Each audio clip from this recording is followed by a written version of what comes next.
got a slip in your palm and a hole in your chest. Black coffee on the felt, man, you look like a mess. 3-team parlay turned to dust in your hand.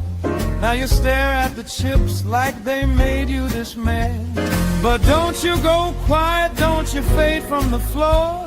Your name still means something to somebody for sure. Put the glass down, baby. Look at me now. Hold on, hold on. Not tonight, not now. Hold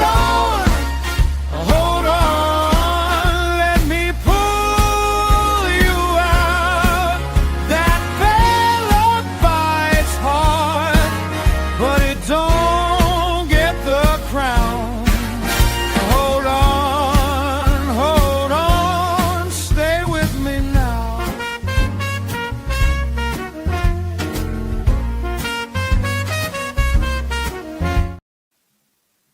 What's up, everybody? It's Toad back with you with Toadstool Sports Sunday, May 10th, Mother's Day.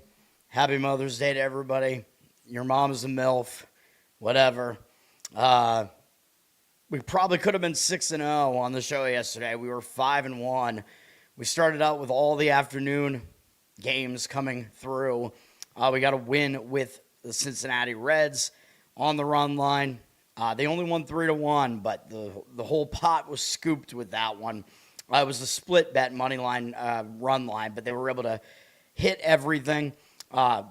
Phoenix in WNBA, 33-point outright win from a 9-point underdog with the Phoenix Mercury. So there you go. I think I was right about that game. My WNBA, my feel for the WNBA is getting going, I think. We also won in the afternoon with the Cleveland Cavs. That was a little bit dicey. I mean, it looked like they were going to win the game the whole way, but it was close at the end. They were winning by 1-2 points. At that point, you're like, we got to get some intentional fouls here, some free throws, or maybe kind of an off-balance three from James Harden. I think it was Harden, right? I don't know. They hit a three that really helped us out there, but whatever. I'll take it. I still think it was the right handicap. Then, we moved to 4-0 on the day with the under in Yankees-Milwaukee, which shouldn't have even been as close as it was. I mean, that was a 2-0 game into the 8th inning, I'm pretty sure. And Milwaukee scored 1 run in the 8th, 1 run in the 9th to tie the game, which, as a non-fan of the Yankees, I was not unhappy about that. But you know how extra innings are now. It's where unders go to die because of the ghost runner. I can't believe that they've kept that rule, the COVID relic. It made no sense to even institute it during COVID or to make more people watch the game. It doesn't fucking do that. It doesn't make the game more entertaining.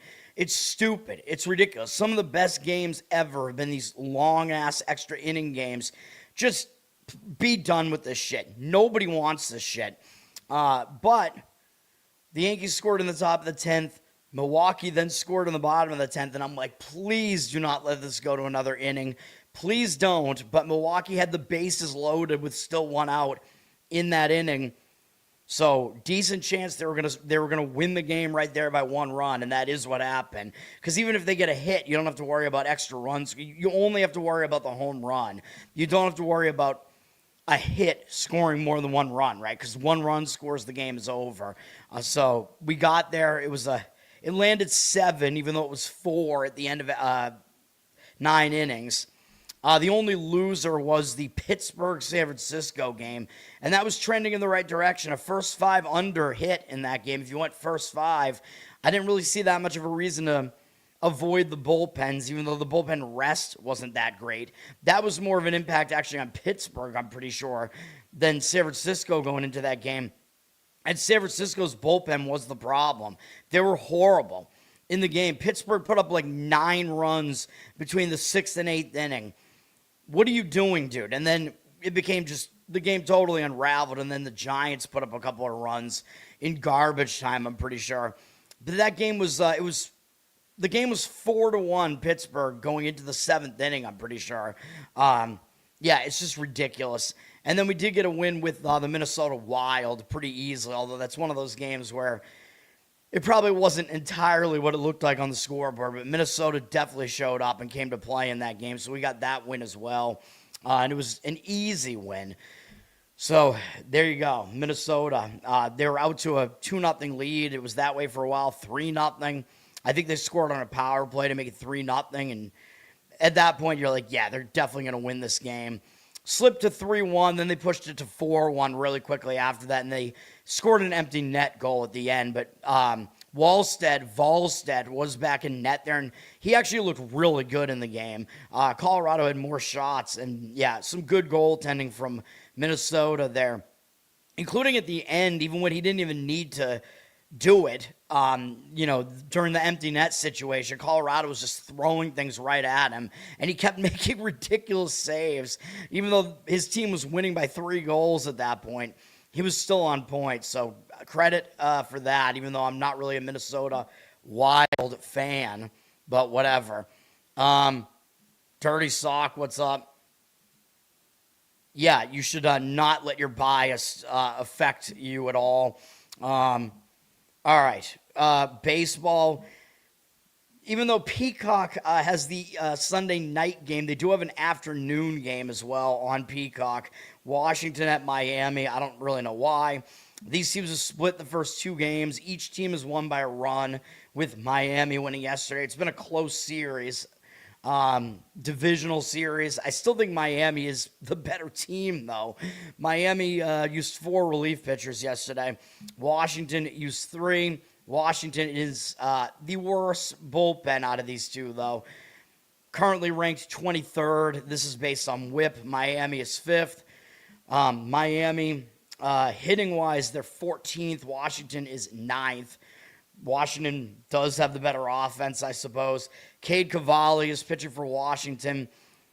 Not great numbers on the season. 4.15 ERA is all right. 1.7 whip is very bad. So he's putting too many guys on base.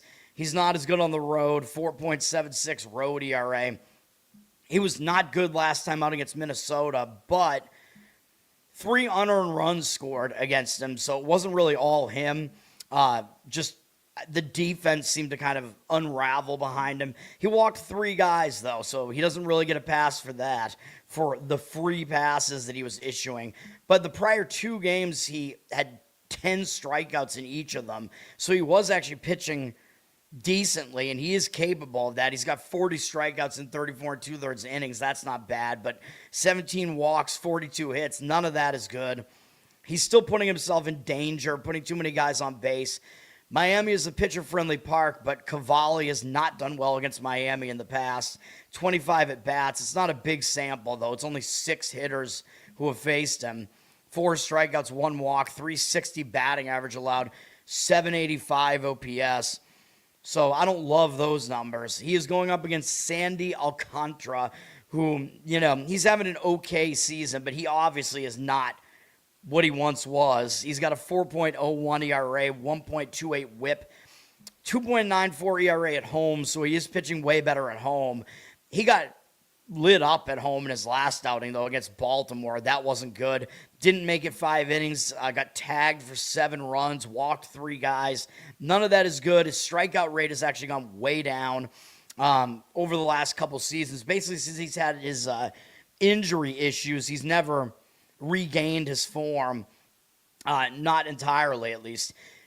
He's had good spurts where he's pitched really well, but I don't think he's ever going to return to that Cy Young form that he had several years ago. 36 strikeouts in 51 2/3 innings. That is a very low strikeout rate compared to what he used to do. 18 walks wouldn't really be that bad, but compared to the number of strikeouts, the ratio is pretty bad. 48 hits allowed is not bad. So, he's not putting a ton of guys on base. He's not pitching horribly, but he's not this dominant pitcher anymore. He does have good numbers against Washington. Some of that probably when he was more dominant, though.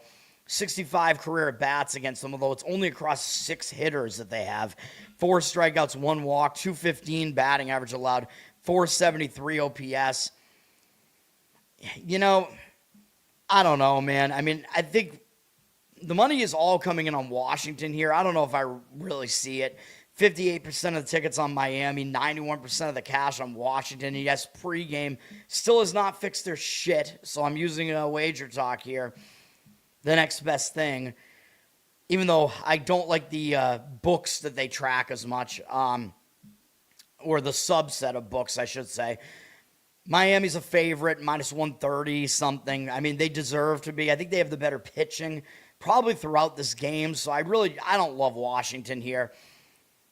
I don't see how you could do it, man. I just don't. I'm going to lean to Miami in this one.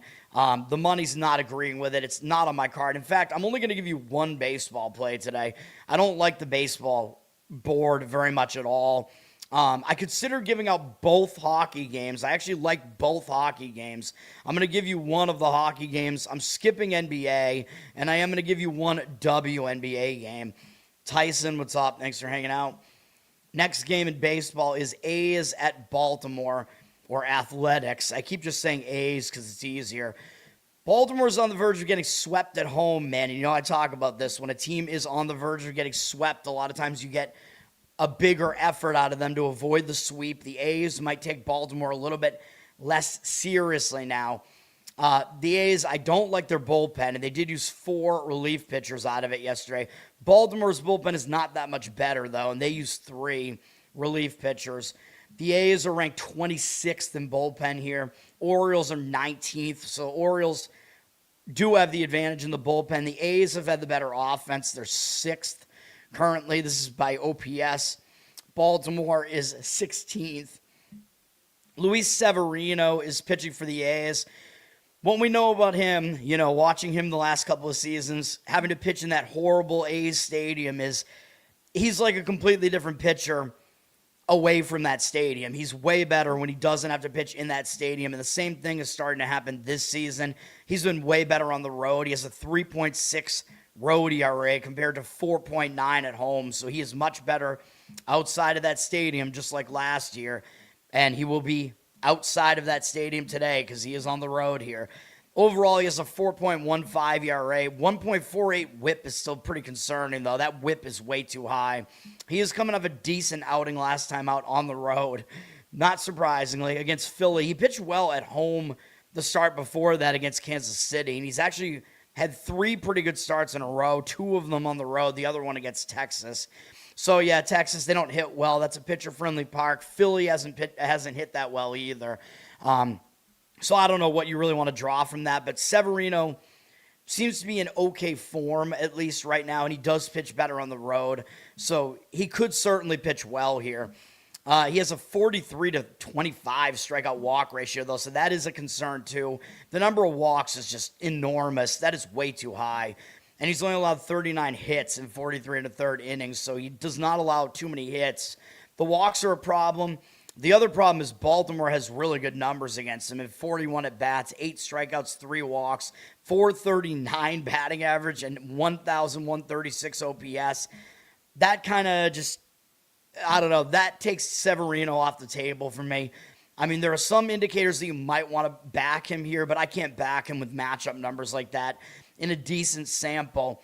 Chris Bassett on the other side, I think that he's pretty unbackable as well, though. He's been awful. 5.91 ERA, 5.91 ERA, yeah, 1.91 whip. He's putting almost 2 guys on base per inning.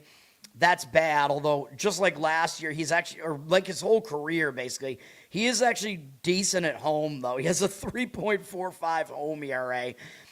Didn't pitch that well last time out, which was on the road against Miami. But his overall numbers are just bad, dude. His strikeout rate has dropped into the tank, 20 strikeouts in 32 innings. Not good, especially when he basically just throws a fastball mix, and that's what he does. 17 walks, that's too many walks. 44 hits allowed, that's bad too. Baltimore has somehow won his last 5 starts, but as you can see, he's getting a lot of run support. Baltimore scored at least 6 runs in all of those games behind him, so he's getting some help. He's not good. Numbers against the A's are not really good either. In 59 at-bats, 13-4 strikeout walk ratio, 288 batting average allowed, 859 OPS. Bad numbers. My opinion in this game would be to go over the total. Both starting pitchers have bad matchup numbers here. The bullpens are probably not trustworthy. I think over makes some sense here. The only issues are that both of these pitchers have good home road splits in this, and that's really kind of the one thing that's just keeping me away from it. And Severino has pitched well his last 3 outings, so there is that. Money seems to agree on the over, though. 53% of tickets on the under, 54% of the cash on the over. The total is 10. I mean, it's that high for a reason. I mean, some of it might be because there's going to be weather somewhat conducive to it, but this is not at the A's Stadium, man. This is in Camden Yards. That's a pretty high total for Camden Yards, so the odds makers are telling you that they do not think this is a good pitching matchup here. So I'm going to agree with that, and I would say go over the total. You can find maybe a 9.5 out there somewhere as well, but there's not really much of a difference between 9.5 and 10 because it's the odd numbers that are key. The money is also seemingly indicating on the A's a little bit. I don't really disagree. I would probably go first 5 innings if I went with the A's. I would just focus on the fact that Severino's better on the road. But then again, Bassett's better at home, but Severino in better form. You know, I don't love it. I don't love the side, but the money seems to be indicating on the A's to some extent. 72% of tickets, 76% of the cash on them. They are a small favorite. It's basically a pick the winner price on that game. All right, Colorado at Philadelphia. These teams have split the first 2 games of this series as well. Philadelphia had an easy 9-3 bounce-back win yesterday. This will be the rubber match here. So again, when teams have split the series and they're going for the series win, usually the teams are going to show up, at least with motivation. Colorado only used 1 long relief man, Tanner Gordon, out of the bullpen yesterday. Philadelphia used 4 bullpen arms yesterday. Neither bullpen is really that good. Philadelphia's ranked 17th, Colorado 18th right now. You know, it's tough to gauge these like mediocre bullpens, whether you want to fade them or not in a particular game. Colorado's sets up a little bit better here, though, because of the rest that they got yesterday. So Colorado probably has a slight bullpen edge in this specific game. Philly is still not hitting well. They're 22nd in offense, and the Rockies are actually 8th, although the Rockies are not as good on the road. Rockies have Tomoyuki Sugano pitching. He's actually doing well, 3.41 ERA, 1.14 whip. He's been better on the road, which makes sense because Coors Field is not a very pitcher-friendly park, but he's actually not been too bad overall this year, but 1.69 road ERA. That's pretty good. He did just have a kind of bad start last time out against the Mets, which is not a good sign, but it was at home. Coors Field, you know, again, not easy to pitch there. His overall numbers are not bad. It's just he doesn't strike out a lot of guys. 22 strikeouts in 37 innings. It's just not his thing. He throws junk, and he tries to get people, not Jansen junk, and he tries to get hitters to, you know, hit into soft contact. He's got 11 walks allowed, 31 hits allowed in 37 innings. None of that is really that bad. He's allowed more than 2 earned runs only twice, and both of those games were at home in Coors Field, and one of them was against the Dodgers. So he might actually pitch okay here, and his numbers against the Phillies are actually fine as well. 25 at bats. We don't have a huge sample here, but they only have 2 extra base hits against him. A double from Trey Turner. Oh, no, sorry, 3 extra base hits. 2 doubles from Turner and Marsh, and a Garcia home run. But he's held Philly to a 200 average, 631 OPS, 6 strikeouts, 1 walk. He might actually do okay here. Christopher Sanchez is pitching for the Phillies. He is one of their better pitchers, for sure. He's got a 2.42 ERA, but his whip is kind of high, 1.34. So I worry that he does put too many guys on base. He's been really good at home, though, 1.18 home ERA. So he has pretty crazy home road splits where he's way better at home. His ERA is more than 5 runs higher, almost 6 runs higher on the road. Last time out he pitched at home, he dominated the A's, had double-digit strikeouts, did really well in that game. So he is in pretty good form right now. His last 2 starts have both been good at home. One of them was against the Giants, though, who are very weak offensively. He's got 60 strikeouts in 48 1/3 innings. That is a really high strikeout rate, which kind of masks the fact that he's walked 14. Not a great walk rate there, and 51 hits allowed isn't really that great either, but you look at these numbers. I mean, he's pretty good. I mean, his strikeout rate is insane. Obviously, he is fooling major league hitters, but still, the wildness can be a bit of an issue. His numbers against the Rockies are actually not that good. In 51 at-bats, 294 average allowed, 824 OPS, 8 strikeouts, 3 walks. Some of that may have been at Coors Field, so you have to take that into account. But the matchup numbers look like they actually favor Sugano here. The money is, kind of indicating on Philly, but they're almost a minus 300 favorite. 85% of tickets, 93% of the cash on Philly. I understand it's Sanchez pitching, but I just showed you his matchup numbers don't line up very well here. Sugano isn't that bad and has decent matchup numbers, and he's a guy nobody pays attention to. Philly can't hit well, and you're telling me that with their lack of offense, they're laying minus 300. I don't really see it, man. I don't think it's warranted. I think I would lean towards taking the run line with Colorado here. You're actually probably looking at a plus 2.5 run line in that game at a decent price there, and you only need Colorado to lose by 2 or less. That might be the way I would go in that game. I think I would lean to Colorado on the huge run line there just to keep the game close, make it like an underdog spread bet. I think that's what I would do. All right, Tampa Bay at Boston. They got rained out yesterday. It was raining up here in Boston, and they rained it out like 2 minutes before the game was supposed to start, so everybody was in the stadium. That's what they do. Sell a bunch of beer, sell a bunch of food, and then, oh yeah, I'm sorry guys, the game's rained out. Come back tomorrow and drink some more beer, whatever. Although actually, I don't know how that's going to work because this game was already supposed to happen today. The game that got rained out yesterday, I think, is going to happen during a future series where Tampa Bay comes back to Boston. So I think that's what's going on. Because Tampa has to play Toronto tomorrow, so they couldn't do it tomorrow. I don't know, man. But they're not playing a doubleheader here, so it's one game. It's the same pitching matchup that was supposed to happen yesterday, but it's not the same game on the schedule. So we have 2 rested bullpens here. Red Sox are 7th in bullpen right now. Rays have moved way up. They're 11th right now, so their bullpen hasn't been that bad either. Red Sox have a slight edge there.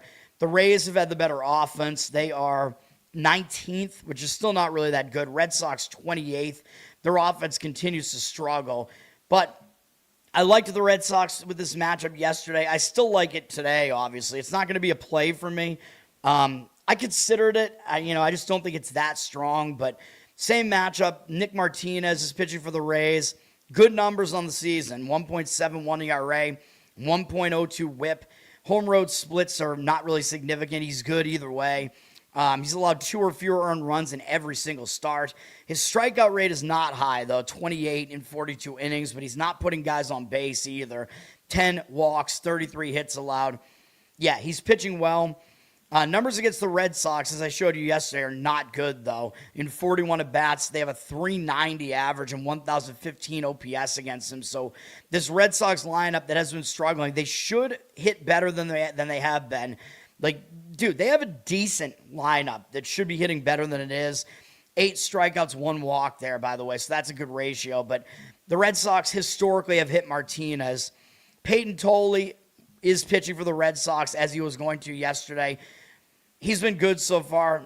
He's still only 23 years old, man. He's a looming mound presence and a lefty. It seems like hitters struggle to face him when they haven't faced him before, which is the case here.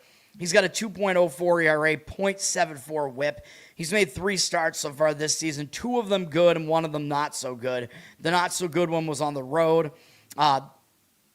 His best start, debatably, was the one against the Yankees at home, but he also dominated Detroit on the road, so he's had 2 really good starts out of his 3. 23-6 strikeout walk ratio and only 7 hits allowed in 17 2/3 innings. He's pitching well, obviously, and he's got, an upper 90s fastball. He's got some nasty breaking stuff. Fortes is the only hitter on Tampa that's faced him. He's 1 for 1 with a single. So I think Tolley does have a little bit of an extra advantage here because he's unfamiliar to the opposing hitters. So I will still lean to the Red Sox. Same thing I said yesterday. It seems like the money agrees with that, just like it did yesterday. 76% of tickets on Tampa, only 56% of the cash on them. And again, I will point out, Red Sox are around a minus 130 favorite here. And there's a reason for that. Like, the public is going to look at that and say, they might not even know who Tolle is. They see that Martinez has a 1-something whip. Tampa Bay has the way better record than the Red Sox, and they're getting an underdog price. So the public, they're not going to want to play the Red Sox here, That's the way that it is. But again, the odds makers are telling you the Red Sox are maybe the slightly better team here, and or they have the better of the starting pitching matchup here at the very least. So the fact that the odds makers have lined them as a favorite despite having the way worse record, that tells you something.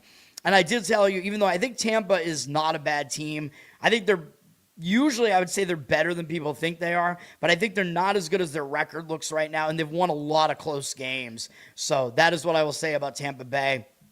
That, when you're winning so many one-run games, that luck tends to run out a little bit. All right, next game up will be my play, and we're going to bank on a pitcher to bounce back from a couple of bad outings.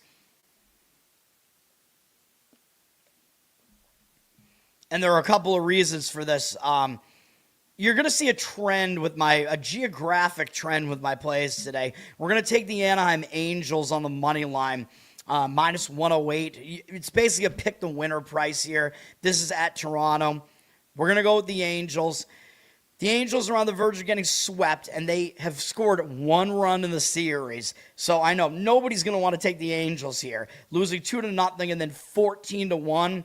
But this is the type of spot where I do want to come in on a team like that, because I think you're going to get an extra motivated LA team here, Anaheim team, after getting totally embarrassed. They're trying to avoid getting swept here, and I know they haven't been playing well recently, but Toronto might just totally overlook them, man. And Toronto has a big series on deck. They've already won this series. What did I just tell you? Toronto's playing Tampa Bay tomorrow. So I think that could be a look ahead. That's a big divisional series against the second-place team in the division. Yeah. I think this is a bad spot for Toronto, and I think we're getting a good pitching matchup with Anaheim. That's why I like this so much here. And yes, I know we're going to have to deal with Anaheim's bullpen, but I'll counter that argument as well in this breakdown here, why we're going full game. We're going full game partially because of the situation as well, where I think Toronto, the motivational aspect of this is going to affect the whole game, in my opinion. So that is part of it. Bullpen-wise, yes, I know. Toronto's bullpen is better. They're 13th. Their ERA is still over 4, though. They're not like the greatest bullpen. But yes, I know the Angels, they have a putrid bullpen. I know. They're 27th.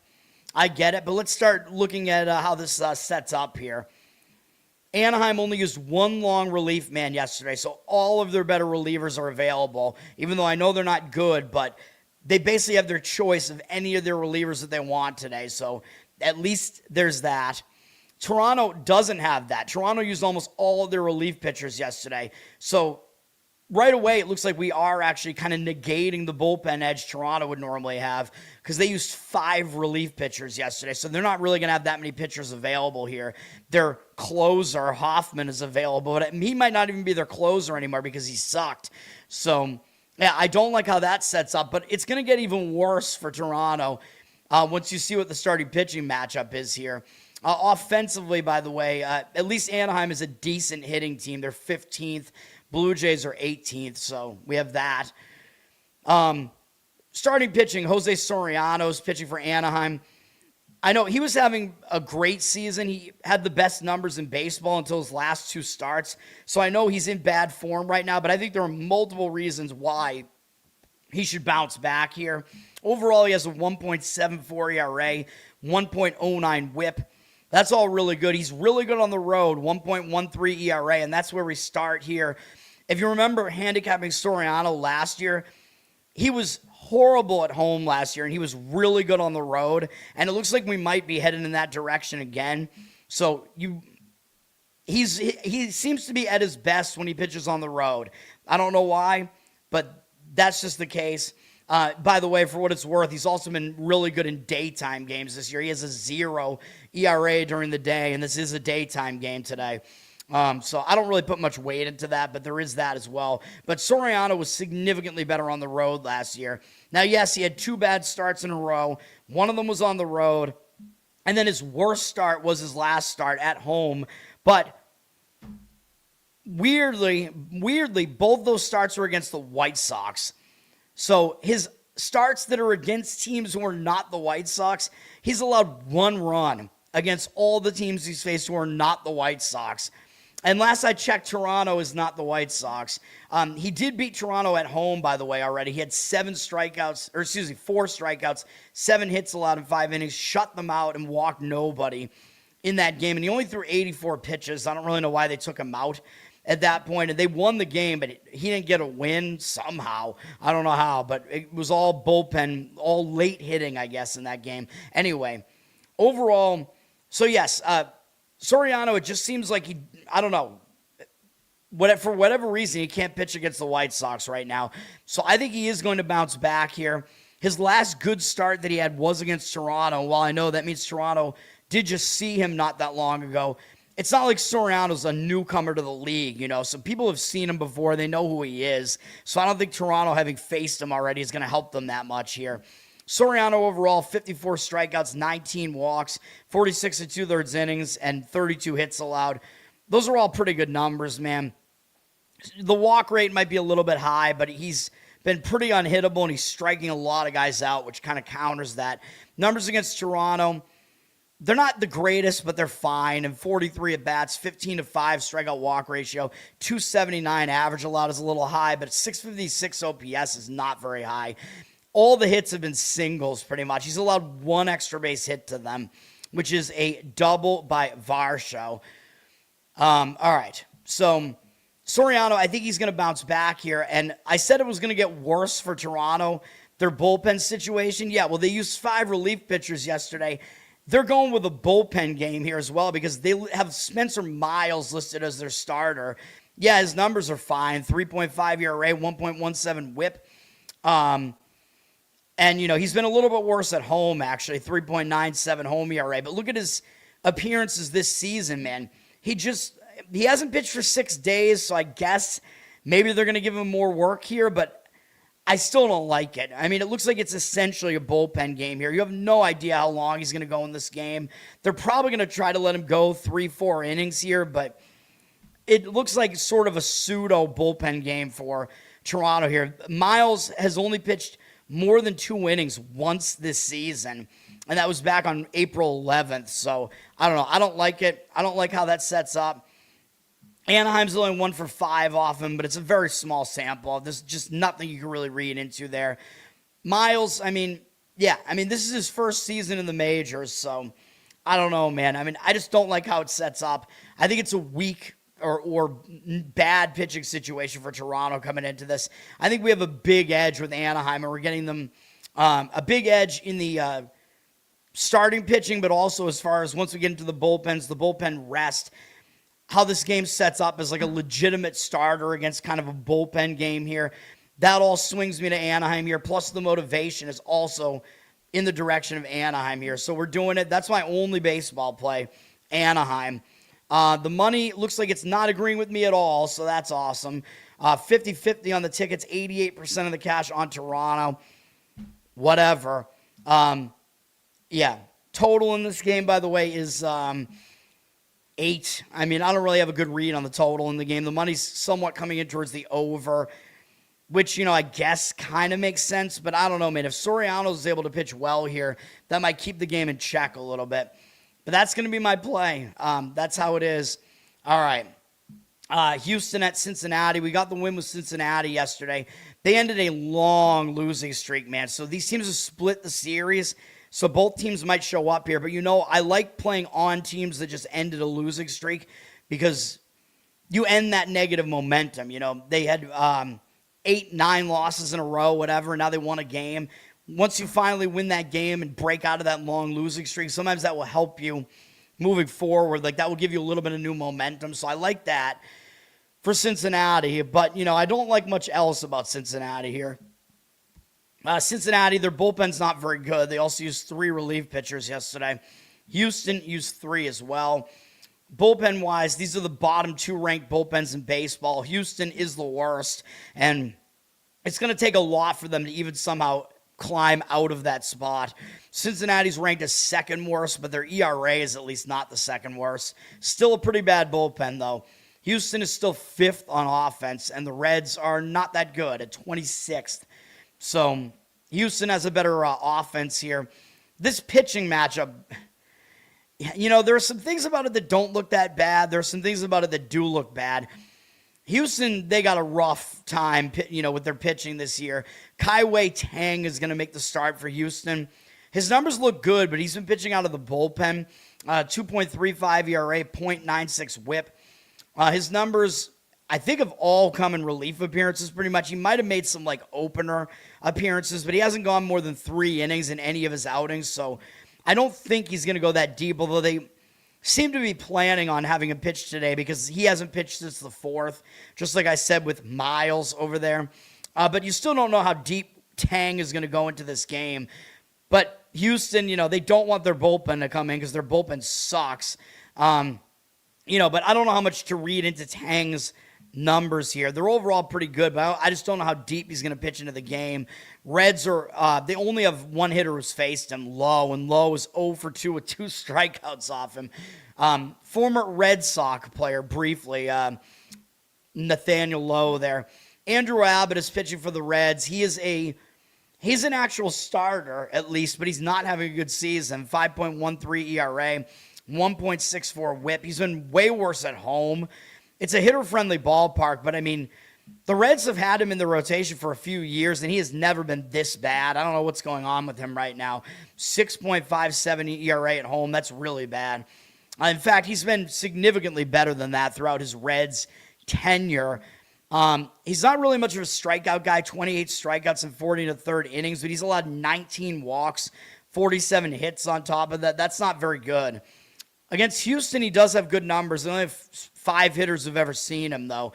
13 at-bats. Walker is the only one with any hits off him. 2 for 3 with a home run off him. He's had no strikeouts and no walks against them. 154 average allowed. 538 OPS. So Abbott being unfamiliar, plus having pretty good numbers against Houston's hitters who have seen him, he might pitch well here. There's a possibility both pitchers actually do okay in this one. There's the possibility it goes sideways and both pitchers don't pitch well either. And this is the type of game that I really, really struggle to figure out how to handicap it. You know what I mean? This is a board. I really don't like this board today, man. Where is this game? Why am I not seeing it? There it is. Money slightly indicating on Houston. Cincinnati's like a minus 120 something favorite here. 64% of tickets, 66% of the cash on Houston.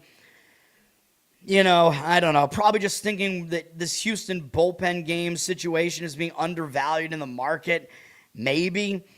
I don't know, man. I'm not quite sure that it is. I think I would probably prefer Abbott. At some point, he's going to at least pitch better than what his numbers have been so far this year. Based on what he's done throughout his career, he has been better than this. So, you're only laying about minus 120 there. I don't know. I think I lean to the Reds. Plus, they have the momentum, like I said, after breaking the losing streak yesterday. So, I don't know. I think I lean Reds slightly.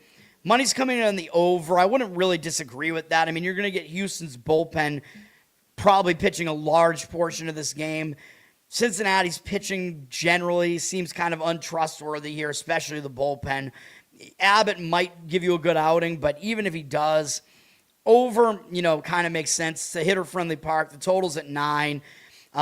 Those are my opinions on that game. Minnesota at Cleveland. We have a lot of pitchers, so I'm like, who the fuck is this guy? It seems like we have a lot of bullpen-ish games today. In this series, these teams have split so far. Cleveland lost in extra innings yesterday. So Cleveland won the first game of the series. Minnesota won yesterday in extra innings. Minnesota's bullpen is bad. They are one of the worst, and they used 5 relief pitchers yesterday as well in the extra inning game. Not a good sign. Cleveland did use 4 as well, and their bullpen hasn't been exactly great. Minnesota's is bottom of the barrel, though. They might be the second worst bullpen to Houston's. Their ERA, I think, is second worst, and they're ranked 28th right now out of 30, whip-wise. They're a bad bullpen, dude. In fact, they're actually tied with Cincinnati in whip. So, all right, I'll say Minnesota's actually 29th out of 30. Really bad. And And who are we talking about? Cleveland. Cleveland's actually 10th, although their ERA is above 4, which does worry me a little bit. Hitting-wise, Minnesota has been better than Cleveland. Minnesota is 16th.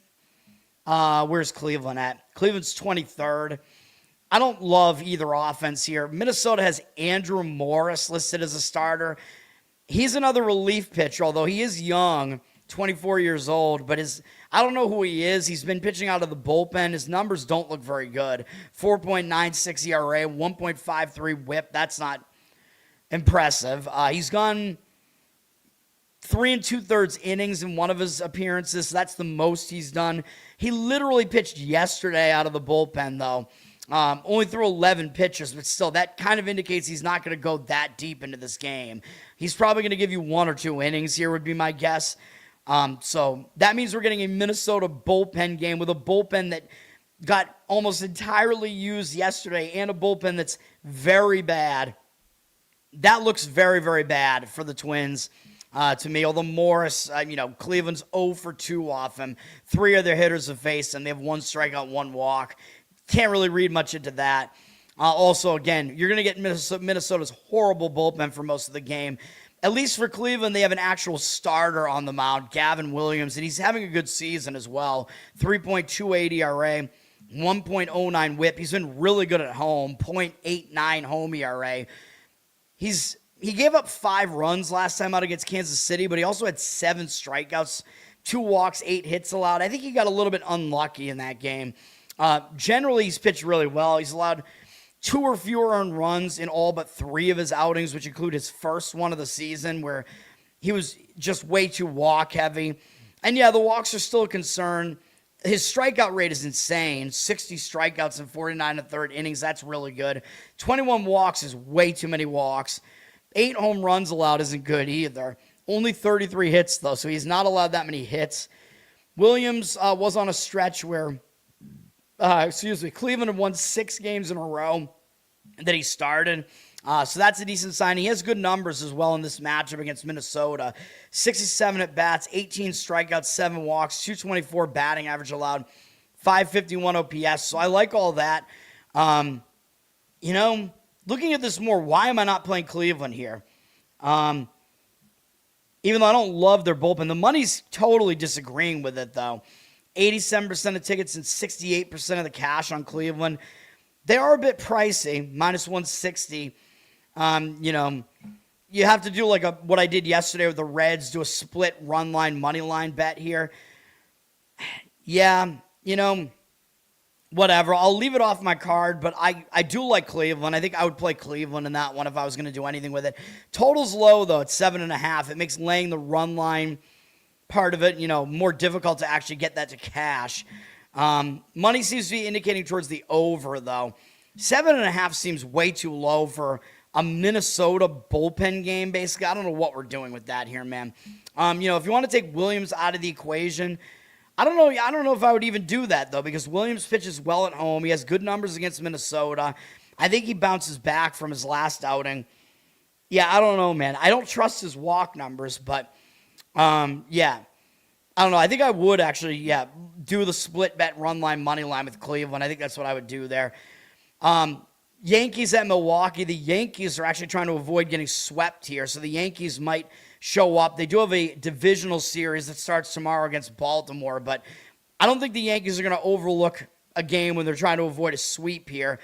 Milwaukee, I don't don't know if they're going to overlook the Yankees either, but the Yankees are still the better team here and in bounce back mode. However, the National League is just way better than the American League this year, man, which that pisses me off even more because the Yankees are probably easily going to make the World Series this year because the American League is just so bad.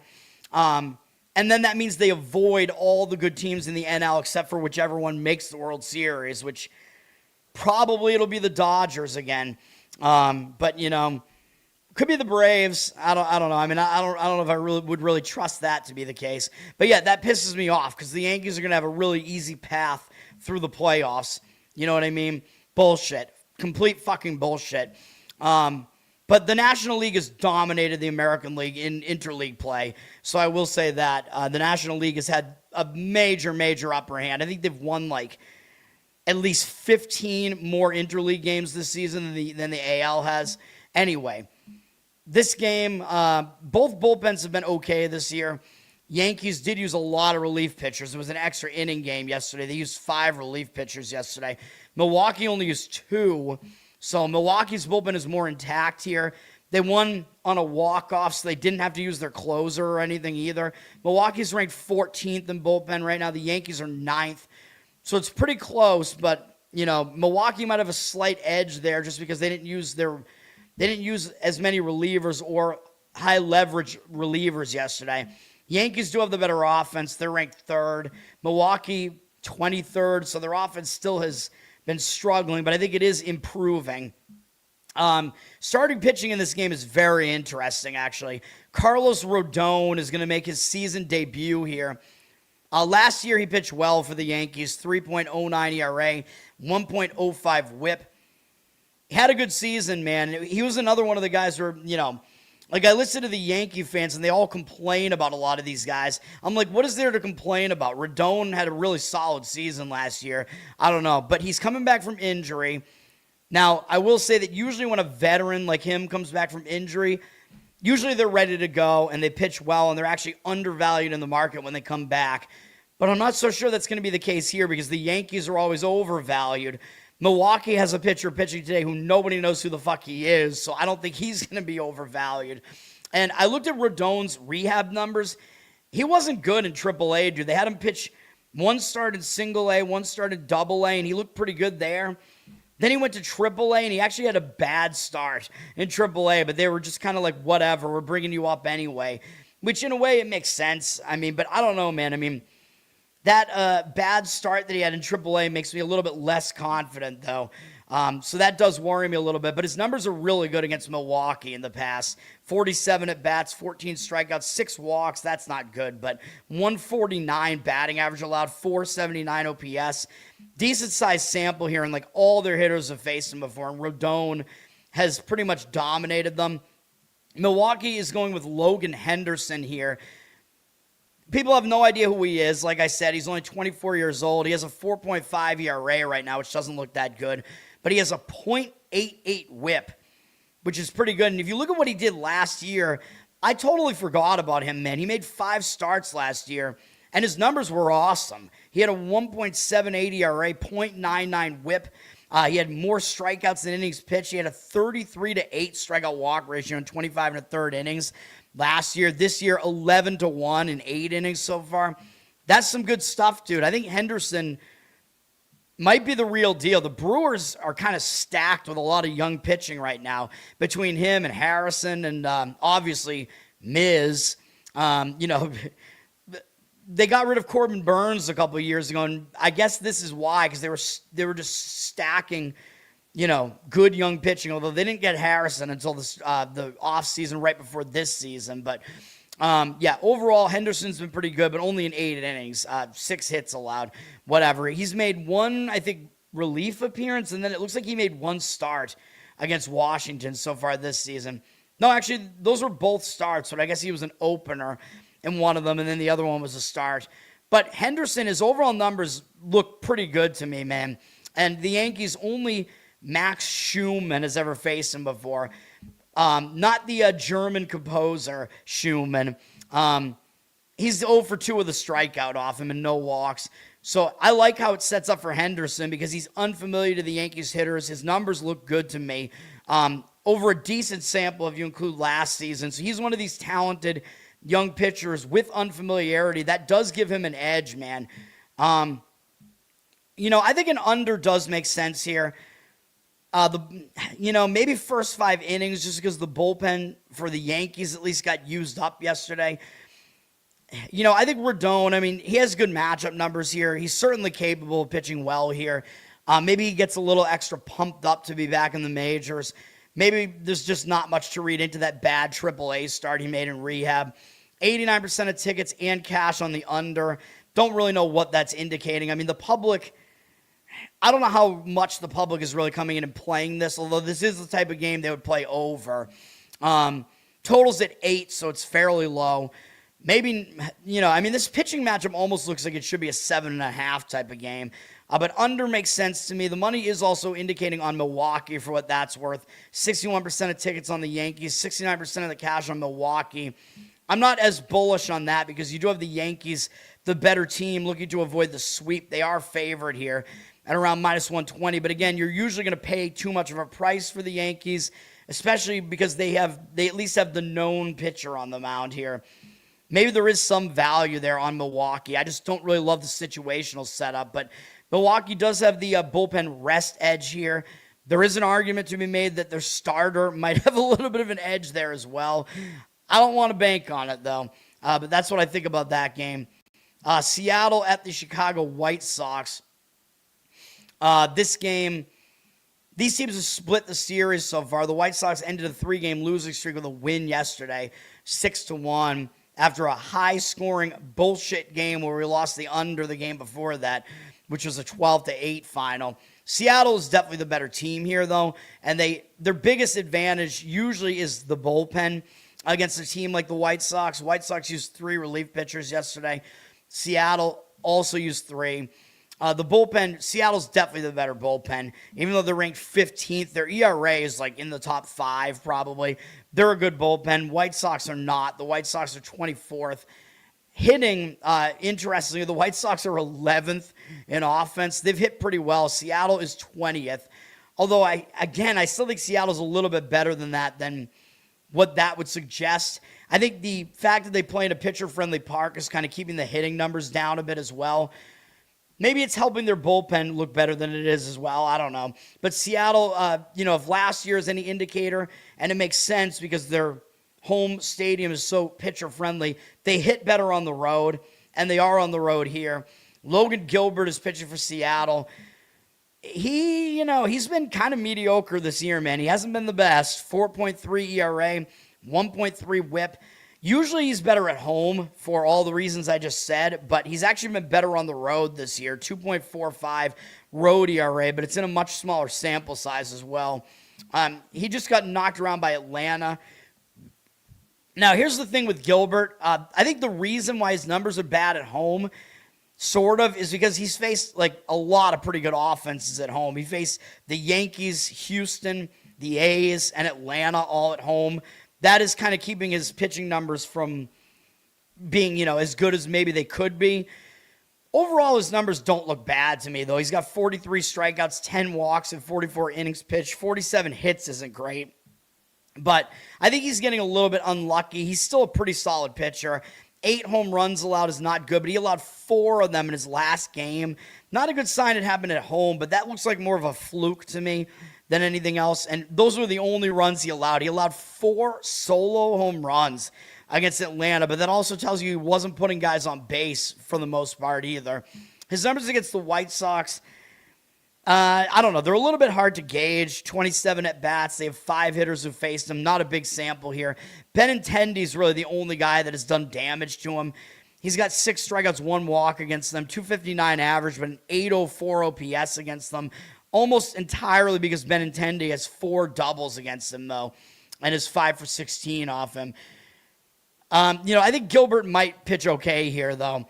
Davis Martin is pitching for the White Sox here. He's having a really good season, man. He seems to have figured something out, even though he's 29. I don't get it, but I'm not going to argue with what he's been doing so far until we see something different. 1.64 ERA, 1.02 whip. I mean, yeah, those numbers are not going to be sustainable, but he's not exactly somebody I want to fade right now. He's got a .77 ERA at home. He just shut out Anaheim for 7 innings and had 10 strikeouts and no walks in that outing. Over his last 3 outings, he has 24 strikeouts, 2 walks, and he's only allowed 2 earned runs. This is pretty crazy stuff, dude. He's playing for the Chicago White Sox, and they've won all but one of his starts. He's allowed 2 or fewer earned runs in every outing since his first outing of the season against Miami. 43-8 strikeout walk ratio, 37 hits allowed in 44 innings, and only 2 home runs allowed. And he hasn't allowed any in his last 4 outings. This is some good stuff, man. He pitched well in the A's stadium at Arizona. Those are not easy places to pitch. I guess you could make the argument he hasn't faced like a total gauntlet of offenses. That is true. But Seattle's not exactly the best offense either, and he's got good numbers against them in 35 at-bats. 5 strikeouts, 3 walks isn't that great. 200 average allowed, 653 OPS. Those are pretty good numbers, even though Arozarena and Canzoni both have a home run off him. But his numbers are good. I would lean under in this game. I think that's what I would do. 92% of tickets, 94% of the cash on the under. It looks like a public play, but the public, they're probably not running to the window to play an under in a game like this. I mean, Gilbert doesn't have the greatest numbers right now. They don't know who Martin is, really, whatever. Seattle's favored on the road, minus 130. I might lean towards the White Sox here as well for that reason. First 5, I would say, probably. But yes, if you go under, the White Sox bullpen is a bit of a concern. Maybe you want to go first 5 bullpen. Or first 5 innings, because of the bullpens there, because of the White Sox bullpen. Seattle's bullpen is fine. I don't know. The total for the full game is 8. And Seattle being favored, I actually probably, I would lean to the White Sox first 5 innings, although you'll probably get them at a less good price. If you go first 5, it's probably more of a pick-em price rather than getting them as a bigger underdog. If you go full game, you get them as a bigger underdog, but that's because their bullpen is so bad. Seattle at minus 130 for the full game, but first 5, basically a pick the winner price on the White Sox kind of makes sense to me as well. First 5 under might be my preference in that game, though. All right, Cubs at Texas. Texas won yesterday, man. I told you they were in the bounce back spot after the return home game where they didn't play well. I wasn't sure if I would trust Jack Leiter enough in that game. He got the job done. Texas won in a shutout, so some good pitching for Texas. Now the end of the losing streak. Both teams probably should show up here. But I believe the Cubs have a big series up next. Let me see. Do they? Yeah, they play the Braves next. Possible look ahead there, but here's the other thing that's bad about the Cubs. They had just won 10 games in a row, and they lost that win streak yesterday. And I talk about this. When a team loses a long win streak, a lot of times it will hang them over into the next game. And that plus the fact that they play this huge series against Atlanta coming up, which I think they put more weight into that than this interleague game here. Obviously, I think they'd like to win the series against Texas, but I don't think it's the biggest deal to them. So I think this is a bad spot for the Cubs. So I do not like the spot. Losing the win streak might hang them over here. As far as the bullpens, they're both pretty good bullpens. The Cubs used 2 relief pitchers yesterday. Rangers used 3. Both bullpens are pretty close, although I think I prefer the Rangers bullpen a little bit. They have an ERA almost a run lower.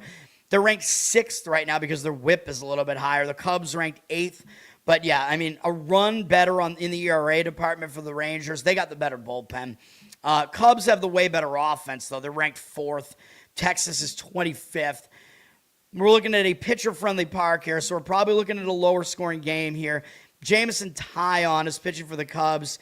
He's been fine this year. 4.24 ERA is not great, but 1.14 whip is pretty fine.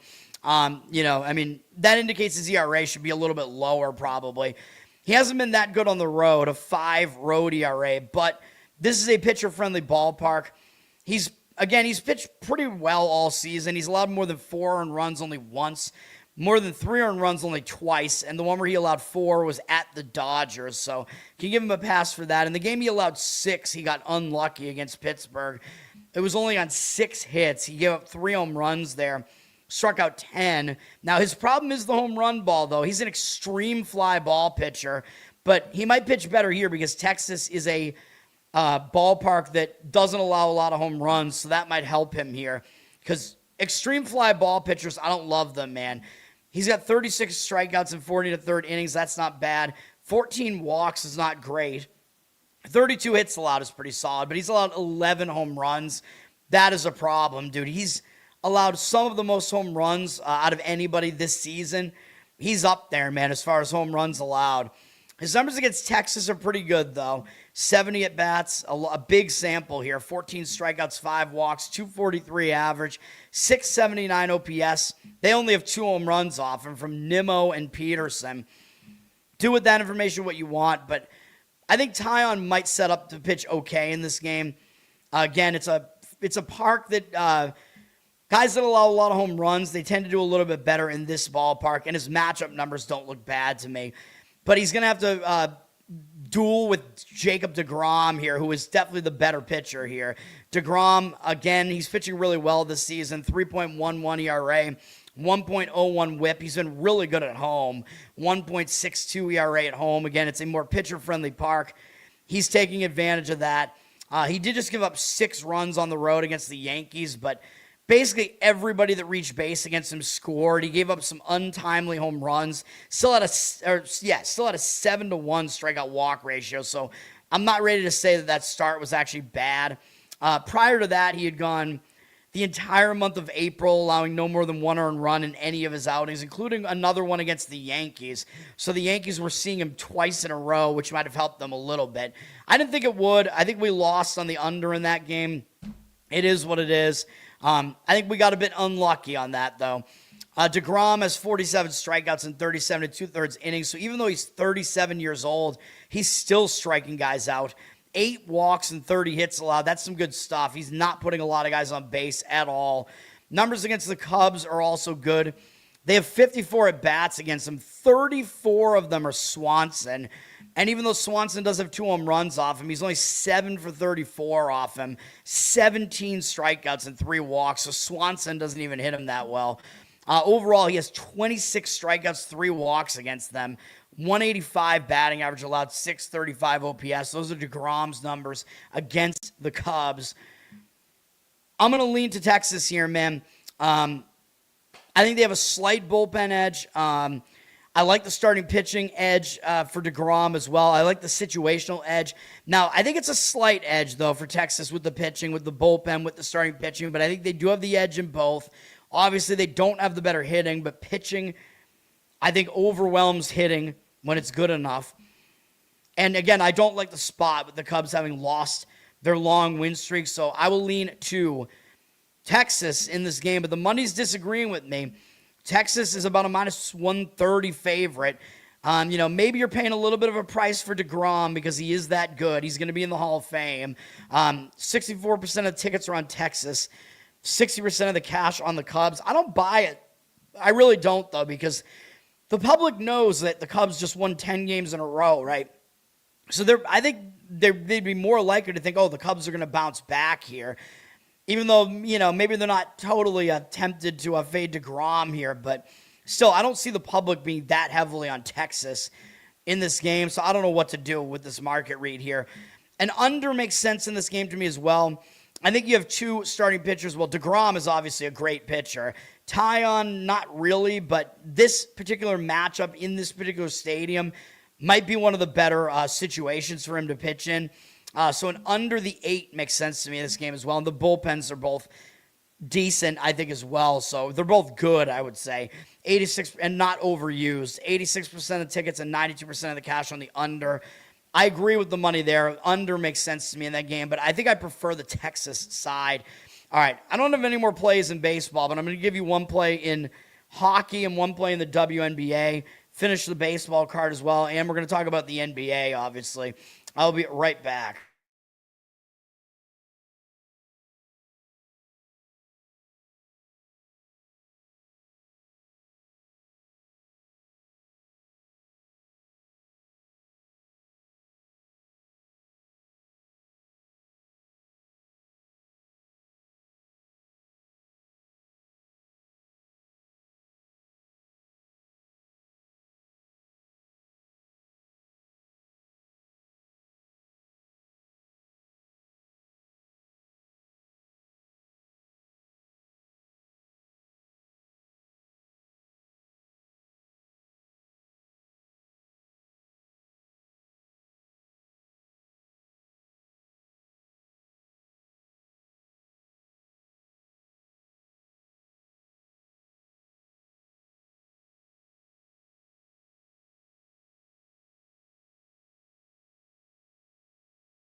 All right. Let's zoom back in here. Next game up is Pittsburgh and San Francisco. I don't even want to talk about this matchup after yesterday. Ooh, I think that water just went down the wrong pipe or something. Oh, shit. That didn't feel good. All right. And now we have somebody revving their fucking motorcycle outside. Like, it sounds like they're, like, literally in my room right now. Maybe you guys could hear that, even though this is a directional mic. Dude, these people should be banned from being on the road. Like, that's so loud for it being out on the street out there. All right. Pittsburgh at San Francisco. This is an ESPN Unlimited game. These teams have split the series so far. San Francisco got embarrassed yesterday, 13-3, but the game was closer than that until late in the game, and it was just a complete unraveling, and I was pissed about that, obviously. Maybe San Francisco is going to kind of be in bounce-back mode, but then again, they used 5 relief pitchers yesterday. That's not good, even though I think their bullpen is good, but, the situation for them doesn't look great. Pittsburgh used 2 relief pitchers yesterday. Their bullpen probably does set up a little bit better here. I thought Pittsburgh had used more guys than they did the day before that. Apparently not. Both of these bullpens looked like they were, lined up to be ready to go yesterday. And, yeah, San Francisco's bullpen completely let me down yesterday. Their bullpen has fallen off. Where are they at? Dude, San Francisco, I still think they're one of the better bullpens, but they're down to 21st in bullpen because their whip is 1.42, but their ERA is still 3.85. So I don't know. I mean, I don't think they're that bad of a bullpen still. They can't be this much worse than last year, and they have a lot of the same guys, whatever. Pittsburgh is ranked 16th, but they have a lesser ERA. A worse ERA because it's higher. It's not lesser. I can't talk anymore, man.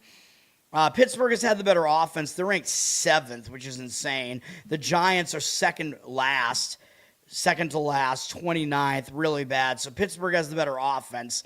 And the bullpen edge isn't that strong one way or the other, so we could say that. On the surface, you would think that Pittsburgh has the better starting pitcher here, at least the guy that has the higher ceiling, the younger pitcher here, Bubba Chandler. I don't know if I trust him right now, though, man. He's struggling this year. He's only 23. He's got good enough stuff that he definitely could figure it out. But 4.76 ERA, 1.5 whip, that's bad. You can't put 1.5 guys on base an inning, man. He's got a 5.3 road ERA. That's not good. Even though San Francisco is a pitcher-friendly ballpark, he walked 6 guys again in his last outing. He's walked 3 or more in his last 3 outings. His walks are just really, really a problem right now, man. He's got 31 strikeouts, 26 walks in 34 innings, and only 25 hits allowed. So he's hard to hit, but this walk number is outrageously high. You cannot walk that many guys, man. You can't do it. The one edge I guess he does have is that he's still a talented pitcher, and he's unfamiliar to San Francisco. They've never faced him before. So he does have that advantage, so maybe he'll do okay for that reason. Tyler Mahle is pitching for the Giants. He has not been very good this year. 5 ERA, 1.53 whip. Really kind of surprising because, again, as I talk about with him, he pitched well for Texas last year. And San Francisco's a similar environment where their pitching is usually good and their ballpark is pitcher-friendly. But, Mahle, he hasn't been very good, although he's actually been fine at home, 2.91 home ERA. So he might do fine here because he is pitching at home. He seems to be alternating good and bad starts right now, though, and that would mean he's in line for a bad one here. I don't know about that. But maybe that's not the case. I mean, it looks like, I don't know. Most of his bad starts were road starts, though, so there is that. One of them was at home, though, against the Mets. That's not a good sign. 34-18 strikeout walk ratio. That's not good either. That is a lot of walks. 37 hits allowed in 36 innings. Not a lot to like with that. Too many walks allowed is really the problem here. His numbers against Pittsburgh are actually good, though. In 41 at-bats, 244 average allowed, 692 OPS, 6.5 strikeout walk ratio is not good, but all 5 walks are Brian Reynolds. The matchup numbers make it look like both starting pitchers could actually do well here.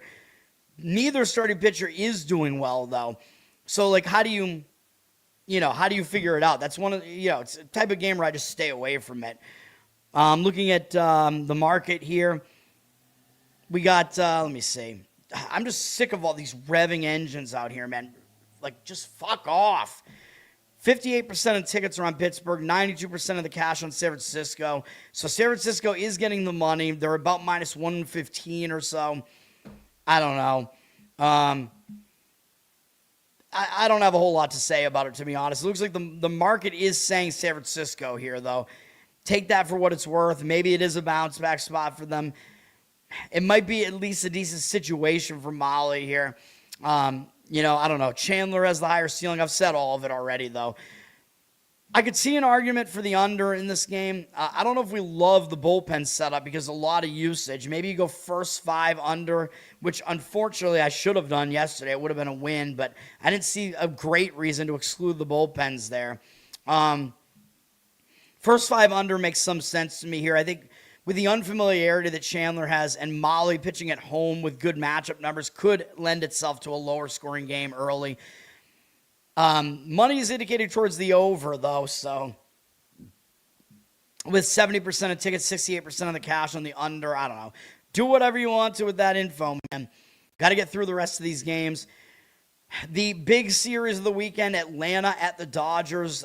Dodgers won the first game, and then Atlanta won yesterday, 7-2. I think Atlanta's been the better team in the series, though, because the Dodgers had to win, I think, on their final at bat in the first game. So Atlanta has kind of outdone the Dodgers in this series, in my opinion.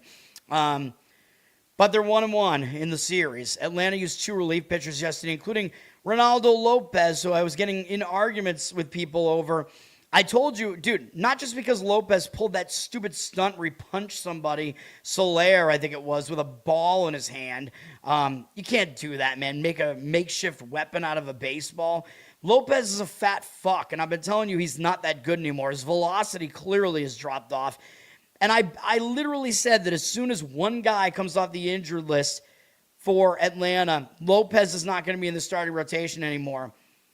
Well, guess who was right? Yeah, that would be me, because Strider came back, and Strider, I think, actually pitched pretty well yesterday, by the way. And yeah, that bounced Lopez out of the starting rotation. I fucking told you, man. You don't want to argue this shit with me. But yes, Lopez pitched out of the bullpen yesterday. Whatever. That means he's not going to pitch today, but Atlanta probably doesn't want him to pitch, to be honest. Anyway, Atlanta used 2 guys out of the bullpen. The Dodgers used 3. Dodgers did use their best relief pitcher, though, for some reason. I think Henriquez is kind of their closer, right? He throws really hard. I don't know. I don't know what the Dodgers are doing, bringing him into a game where they lost the game already, but whatever. So I think Atlanta probably sets up a little bit better in the bullpen, even though the Dodgers are ranked 1 right now and the Braves are ranked 2. Well, they have the same whip, but the Braves have a slightly better ERA, so the Braves actually should be ranked 1. MLB.com doesn't order these correctly. They don't have a secondary sort. What's the word I'm looking for? A secondary sort. Secondary sort order, I guess, would be the term. Yeah, I should know because it's software shit. Done a lot of stuff with sorting data and shit like that in the past. So anyway, yes. But yes, I think the Braves have the slightly better bullpen, and they set up a little bit better in that department here. Dodgers do have the better offense. They're ranked 1, but the Braves are ranked number 2. But yes, I think the Dodgers do have the better bullpen. Starting pitching is pretty interesting. I mean, these are 2 starters that have pitched well this year, and I don't know if I trust them. Bryce Elder is pitching for the Braves. He's had a good season, 2.02 ERA. 1.02 whip. They weren't going to take him out of the rotation, man. It was Lopez that was going to be the first guy gone. Even though Elder really had some struggles, within the last couple of years, you're not going to take him out of the rotation when he's pitching like this right now. His home road splits are not very significant. He's been pretty good both ways. Elder's pitched well all season, dude. He's allowed 3 or fewer earned runs in every outing. 45-16 strikeout walk ratio, 34 hits allowed in 49 innings. It is a few too many walks, really, but these numbers are not bad. And he's been pretty unhittable. So, yeah, he's pitching well. Numbers against the Dodgers are actually pretty good as well. 63 at bats, 15-6 strikeout walk ratio, 238 average allowed, 701 OPS. So I think Elder sets up like he should pitch pretty well here. Justin Robleski is getting the draw for the Dodgers here. I don't know what to think about him, man. He's a guy, he doesn't strike out anybody, and yet he has been very effective nonetheless. So the 1.25 ERA, 1 whip. He's been pretty much similar home and away. It doesn't really matter. He's coming off a game where he shut out St. Louis for 6 innings and he struck out nobody. I mean, what do you do with a guy like this? Like, I don't like seeing a guy that just had no strikeouts in an outing. Like, what are we doing here? He's only got 15 strikeouts on the season in 36 innings, 10 walks. I mean, that ratio is really bad, 15-10 strikeout walk ratio, but he's allowed very few runs. He's only allowed 26 hits. I mean, what do you do? The Dodgers have won 5 games in a row that he's started. He got a win in all 5 of them. His worst start was his first start. First is the worst. That was his only bad-ish start of the season against Cleveland. Since then, he's allowed 1 or 0 earned runs in every one of his other starts. Yeah, 1 at Coors Field, 1 at home against the Cubs. Although he walked 4 guys in that one. I don't know, man. Robleski, he's a mystery to me. Didn't expect him to be this effective, but he has been, and the Braves haven't seen much of him. Braves have 5 hitters who have faced him, 15 at bats, 1 strikeout, no walks, 1 extra base hit, a double from Dubon, 200 batting average allowed, 467 OPS against them.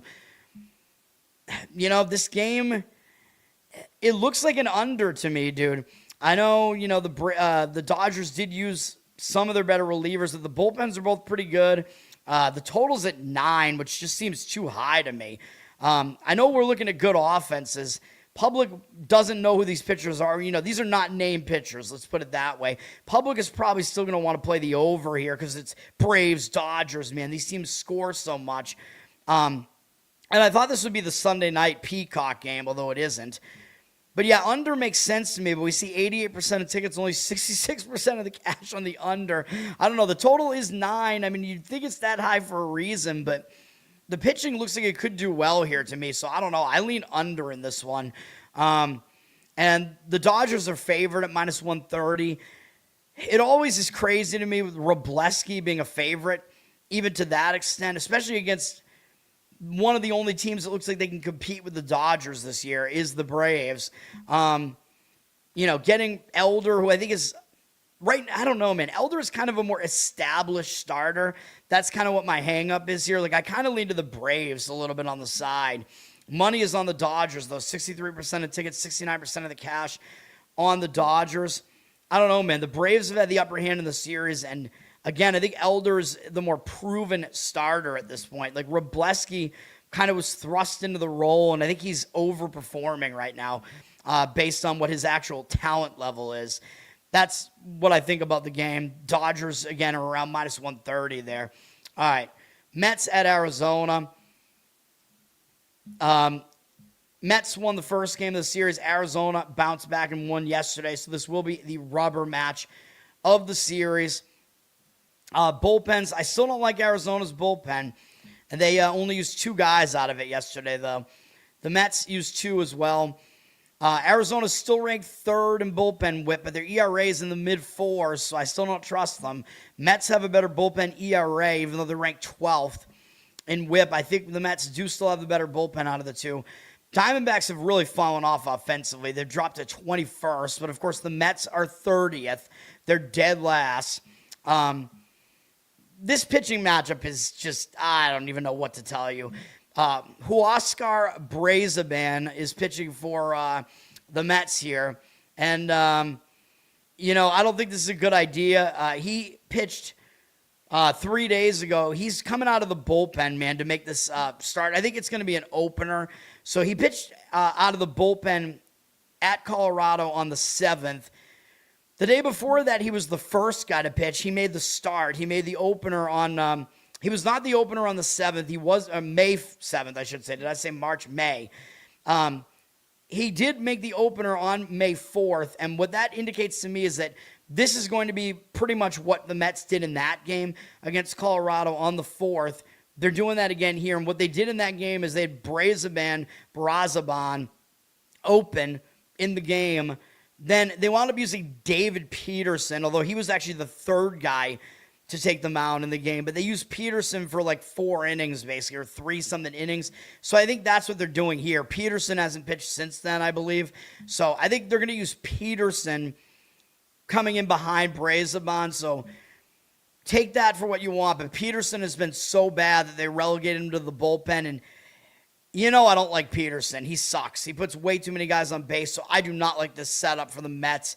It's a bullpen game. It doesn't look good.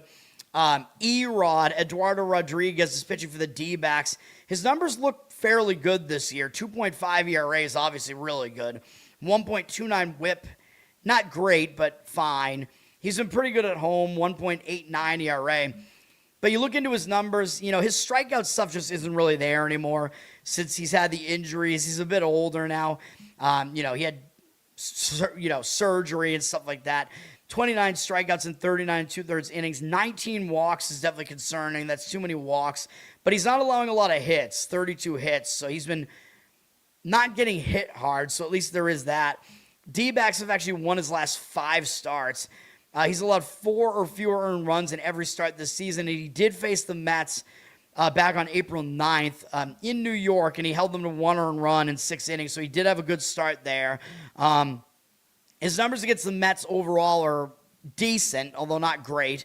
In 96 at-bats, 29-9 strikeout walk ratio, 250 average allowed, 721 OPS.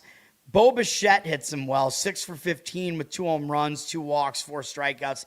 He's probably the guy that has the best numbers off him in a somewhat large enough sample size there. I don't know what to think about this game, and I think I'm going to lean Arizona. I just, I don't like what's going on here with this bullpen game. Erod at least has been better at home and has decent matchup numbers here. So I think that's what I would do. The money seems to agree. 66% of tickets, 86% of the cash on Arizona. It's basically just a pick the winner price right around minus 110. So pretty easy to do it. I would probably do it full game just because Arizona's bullpen whip is still okay, even though I really don't like their bullpen. But the Mets are going with a bullpen game here, man. So I think you could take advantage of going full game with it there. If it starts out bad for the Mets, it's probably not going to finish well for the Mets in a game like that, because they just won't wind up using their better bullpen arms. And maybe their better bullpen arms aren't even really that good. I don't know, man. I still don't trust, Williams and Weaver. There's a reason why the Yankees got rid of those guys. And why the Yankees bullpen is way better since they got rid of them. St. Louis at San Diego. San Diego bounced back with a win yesterday. This is a 4-game series. St. Louis won the first 2 of the series, and then San Diego was able to get them back yesterday. I think both teams do show up. Maybe a little bit more urgency from San Diego to try to split the series here. You don't want to lose a home weekend series to St. Louis, man. Even though I know St. Louis has a good record, I keep expecting them to fall off at some point. Now, San Diego used 4 relief pitchers yesterday. They did use some of their better relievers, including Mason Miller yesterday. So their bullpen might not set up that great here, but St. Louis's bullpen is bad. They did only use 2 relief pitchers yesterday, though, so that does negate the bullpen edge somewhat that San Diego has. San Diego's ranked 4th in bullpen, but they are still a very good bullpen. And St. Louis is not good at 22nd. So I still think the Padres do have a bullpen edge, but it's not as strong as it normally would be. St. Louis has hit pretty well. They are 10th in offense. San Diego, no. They're 27th. They have not hit well. This is a pitcher-friendly park here, though. By the way, Arizona's a hitter-friendly park, so just keep that in mind if you are thinking about the total in that game. I didn't really have a good opinion on the total there, though. This game, my opinion on this total might be, a little bit well, it's probably not counterintuitive. I don't know. Kyle Leahy is getting the start for St. Louis. I'm not really a fan. His numbers just are ugly. 4.93 ERA, 1.64 whip. He's been bad on the road, 5.31 ERA. Now, I know he is pitching in a pitcher-friendly ballpark here. He's coming off a pretty good start against Milwaukee, but He doesn't go deep into his outings. He only goes about 5 innings, and then they surrender it to the bullpen.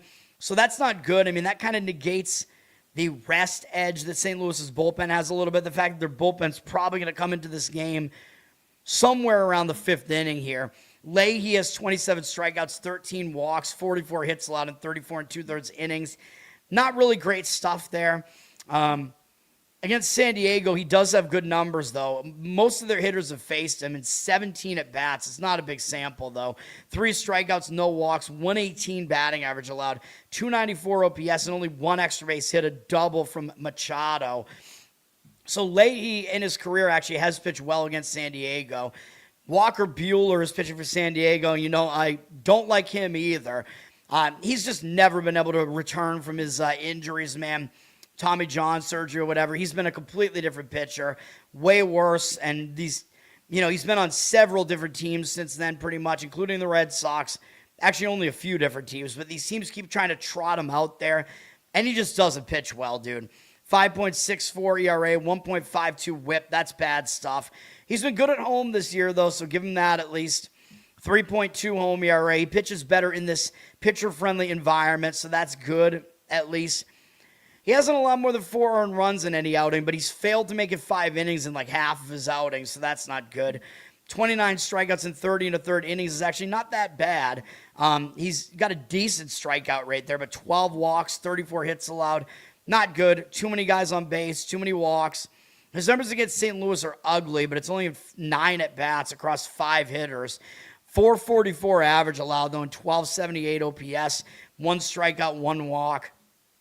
Not the greatest numbers there, so, you could lean St. Louis here. If you're going to do that, I would probably do it first 5, just based on the pitching matchup numbers there. The money's indicating on San Diego, though, I don't know, man. I mean, if you go full game, San Diego doesn't have their better relievers available, but still, I don't know if I'd really want to fade San Diego's bullpen anyway, though. See, I think first 5 innings, St. Louis does make some sense. They'll be a bit of an underdog. Minus 130 or so is the price on San Diego. 58% of tickets, 89% of the cash. That's for the full game, though. Money hitting the under a bit. 67% of tickets, 75% of the cash on the under. I think I would lean over. I don't like these pitchers, man. Leahy does have good matchup numbers, though. Buehler is good at home, so I'm going to stay away from it. But San Diego doesn't have their better relievers available.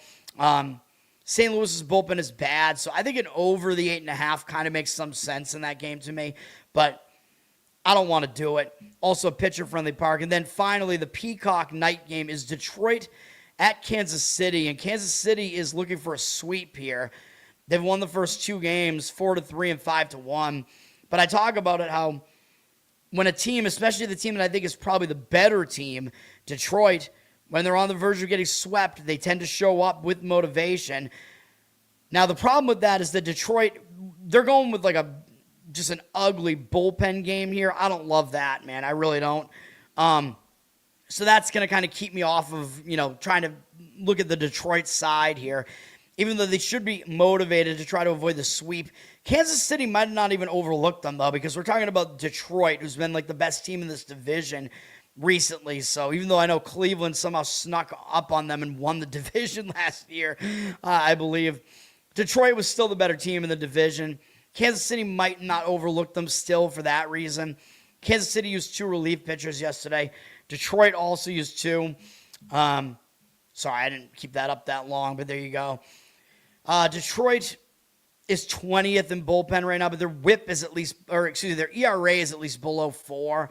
Kansas City's bullpen has been bad. Their ERA is almost 5. They're ranked 25th, so I think Detroit does have a bullpen edge here. Hitting, Detroit does have an edge as well. They're at 13. I think they do, but they're at 13th. Kansas City's 12th, but I think Detroit does have the better offense. Is that going to be enough to overcome the fact that this is a bullpen game, which Detroit, dude, they have so many injured starters. Dude, Skubal is injured. Valdez is suspended, although he will make his next start on a slight delay, I think, because he got a 7-game suspension. I think there might be another injury they have as well. Mize, I think, might be injured as well. Detroit's going with all these bullpen games, man, and I don't think it's a good thing. when it's not really a planned thing. Detroit has Brennan Hannafy listed as their starter here. He does have a 0 ERA this year. He's made some starts, but he hasn't made any since 2024. His overall career numbers are okay, but he doesn't strike out a lot of guys. He doesn't really put a ton of guys on base, at least not via the walk. He allows a few too many hits, though. I don't know what to think about him. He's only made 4 appearances this year, hasn't allowed any runs yet, but I'm not going to put much weight into that. His numbers against the Royals are bad. 32 at-bats, 344 average, allowed 1,145 OPS. Bad stuff. 6 strikeouts, 1 walk. 3 different hitters have home runs off him. Witt, Pasquantino, and Garcia all have a home run off him. Still, he's not going to be out there that long. He's probably going to give you a couple of innings here. Then you get Detroit's bullpen, so I don't know. It doesn't look like a good setup to me for Detroit, though. Noah Cameron is pitching for Kansas City, and normally I would say that's good. Kansas City has an actual starter on the mound at least, but Cameron hasn't been good. 5.4 ERA, 1.61 whip. He was good last year. He was, he had a good season, which was his debut season in the majors last year. He pitched well, so to some extent, I think he is going to turn this around, even though he's not a good strikeout pitcher. He was good last year, so I think he is going to turn this around. He's been a little bit better at home, at least 4.86 ERA. But still, I worry. 5.4 ERA, 1.61 whip, not good stuff. He hasn't pitched since April 30th. So, I don't know if they gave him some rest. I don't know what they're doing here. I don't think they sent him to the minors. I don't know. For whatever reason, they gave him some extra rest to try to figure some shit out. He's got 28 strikeouts this year in 31 2/3 innings, which really isn't that bad. He's a guy that doesn't strike out that many guys, so that rate is actually pretty good for him. 11 walks isn't great. It's not the worst. And they're evenly distributed throughout all of his starts, so he can kind of get away with that. 40 hits allowed in 31 2/3 innings is the problem. He's way too hittable so far this year, so he's got to turn that around. He might be able to. And even though he pitched a full season for the most part last year in this division, I don't know how, but Detroit has never seen him before. So he might have a little bit of an advantage here in that Detroit hasn't seen him before. I don't love it that he's pitching off schedule, though, and that he's had extra rest. Sometimes that will kind of mess with a pitcher. The money's coming in on Detroit, which is ridiculous. I want no part of what they're doing with that bullpen game. 62% of tickets, 89% of the cash on Detroit. I do not like that at all. Kansas City is at minus 130 here. I'll probably slightly lean Kansas City for me here, but Detroit is trying to avoid the sweep, so I don't love that either. Over might kind of make sense here in a way. But, Cameron, because he's unfamiliar, that's an advantage to him. He might actually turn it around and pitch better here. I think, we could do something and take Cameron just out of the equation because he's a mystery. Go Kansas City over their team total. That kind of makes sense to me. Just go with the Royals to score runs against a Detroit bullpen game. That makes sense to me. You could go over Kansas City team total there. The full game total is 8, so you're probably going to need Kansas City to score 5 runs here. They're capable of it, of course, but, maybe a little bit difficult to do. All right. That's baseball. All that for just one baseball play, I know. Let's go to WNBA real quick here. We have Seattle at Connecticut. Both of these teams are kind of off, embarrassing-ish losses. Seattle lost at home to Golden State, but I told you Golden State is going to be one of the better teams in the league this year. Golden State was favored in that game for a reason. Connecticut is the worst team in the league, probably. They got absolutely drilled by the New York Liberty in their first game. New York is a good team. Connecticut was a huge dog. So both these teams lost by double digits. Connecticut got really embarrassed, though, by 30-something points. Having Brittany Griner on their team may not be enough. I don't even know if she played in that game or not. Seattle is a favorite here, but Seattle, they're lying like they're going to be one of the worst teams as well this year. Seattle's really fallen off because they were a playoff team last year, not a bad team last year. But the fact that Connecticut is favored against them, that WNBA doesn't give you, you don't get much home court in the WNBA. Come on, nobody goes to these games. You probably get like 1 point for home court, maybe. But Connecticut is actually favored by 1.5 here, and they flipped to the favorite. Looks like the money's coming back on Seattle, though. 50% of tickets, 85% of the cash on Seattle. I don't know, man. I mean, take my WNBA leans with a real grain of salt because I don't know what the fuck I'm doing here. I do have one play in the NBA and WNBA, though it's not this game. But I would probably lean Connecticut in that game, coming off the more embarrassing loss. And they're only having to travel home from New York, which is a quick trip. And this is their home opener. Whereas Seattle's having to come in from the Pacific Coast. So, the travel spot is a little bit weirder for them. And they're playing an afternoon game. So, I don't know. I'm going to lean Connecticut there. New York at Washington. Washington, I don't know how good or bad they are this year so far. We did take Washington as an underdog a few times last year, and they did pretty well for us as an underdog last year. They're coming off of an unimpressive win against Toronto, who's an expansion team. Nobody's really going to care about that.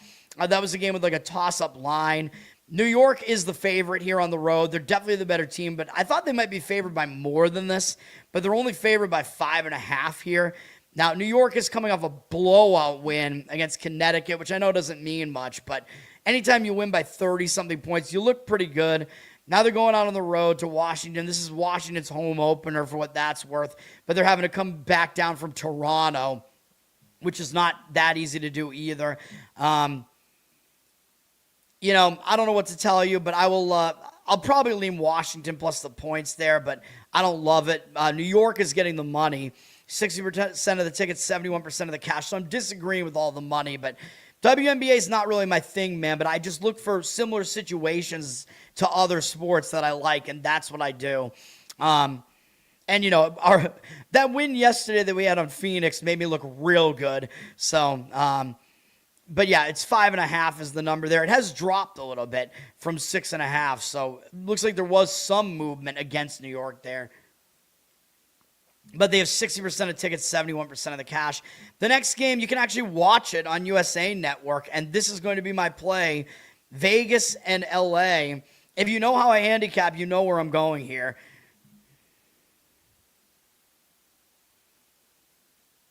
This is my best bet in the WNBA, trying to go 2-0 to start the WNBA season. We're going to lay the points with the Vegas Aces here, man. They're still the returning champs. But you might say, but they're on a back-to-back. They played yesterday. They're going to be unrested. That's all bullshit, dude. They played one game yesterday, and they got blown out so bad. You know they didn't put in that much of an effort at the end of that game. The game was over early. So I don't care that they played yesterday. And, in fact, I think it's an advantage. So there's rest versus rust here, okay? And Vegas, yes, they played yesterday, but what that means is they got a game under their belt. They got a game out of the way. They got absolutely embarrassed. So you know they're going to be pissed after that, blowing their home opener as a huge underdog, as a huge favorite, letting a huge underdog beat them by 33 points. What do I always say? Well, I say two things. You're never as good as your best game. You're never as bad as your worst game. But also, a team that is a big favorite that loses that badly, especially, they tend to bounce back with a huge effort in the next game. I think that's what we're going to get here. And LA is at a disadvantage, in my opinion, because they haven't played. They have not played yet. This is their season opener. And while, yes, I know you're going to get up for your season opener. Yeah, sure. I mean, you're going to be motivated to play your season opener. You get to play the returning champs, whatever. But LA was not that good of a team last year. I think they missed the playoffs last year, if I'm not mistaken. And I don't like that they haven't played yet on the season because I think that's an advantage to Vegas. Vegas is still going to be pretty rested, man, because, again, they had like a week off before they played yesterday. They only played one game, and it was a game that got totally out of hand, so I don't think they're really unrested here. LA, I think, might be rusty. They just haven't even played yet this season, and they played a preseason game literally a week ago. So, I think LA might be rusty. They might come in cold here. First game of the season, they're not going to be used to it yet. So I think it's very good that Vegas got a game out of the way yesterday. And they're going to be super motivated here. And the travel's not bad. All they have to do is go from Vegas to LA. Easy enough to do that. Let's do it. Yeah, we're going to lay the points with Vegas. They're still the better team in this matchup here. Yeah, that's my play. Lay the points, Vegas, after we faded them yesterday. And then we do have Phoenix at Golden State. And yes, Phoenix looked too good yesterday. And they are not on rest here. They just played in Vegas. Now they're going from Vegas to Golden State. which is, in the Bay Area in California. Still, that's not a bad travel spot for Phoenix, really, but they did play yesterday. Now, the difference in this game is that Golden State did already play a game, and they looked good. They blew out Seattle. Now, this is going to be their home opener. They might get up for it. Golden State played 2 days ago. They didn't play yesterday, but they looked really good in a blowout of Seattle. But Phoenix still looked way better. I mean, Phoenix absolutely destroyed the returning champs, and there they are getting the rings. I told you, man, ring day. I told you, you know what happens, man. You get the rings, fuck yeah, we're the best. Oh, shit, we just lost by 33 points at home. It's so stupid, but yeah, that was the part of the handicap. Anyway, Phoenix, they looked too good yesterday. I gave you the handicap on that. It was a revenge spot. It was a huge game for Phoenix. It was a spot where I thought the Aces would be flat. That is what happened. And they are flat because they're playing cards. Phoenix having no rest here, so they're at a rest disadvantage. Even though the travel is kind of short, I don't like it, man. I think they're in line for a letdown. That was a big revenge win for them. Well, I don't know that they're necessarily going to overlook Golden State. I'm not going to put this on my card, but I like Golden State here. Money doesn't agree with me on this one either, and we didn't see the money at all, the percentages on the Vegas game, so there you go. 72% of tickets, 62% of the cash on Golden State. They're -2 or so. You can play money line on it if you want to as well, or maybe find a 1.5. But I like Golden State. That's my second strongest WNBA opinion today. I almost added it as a play.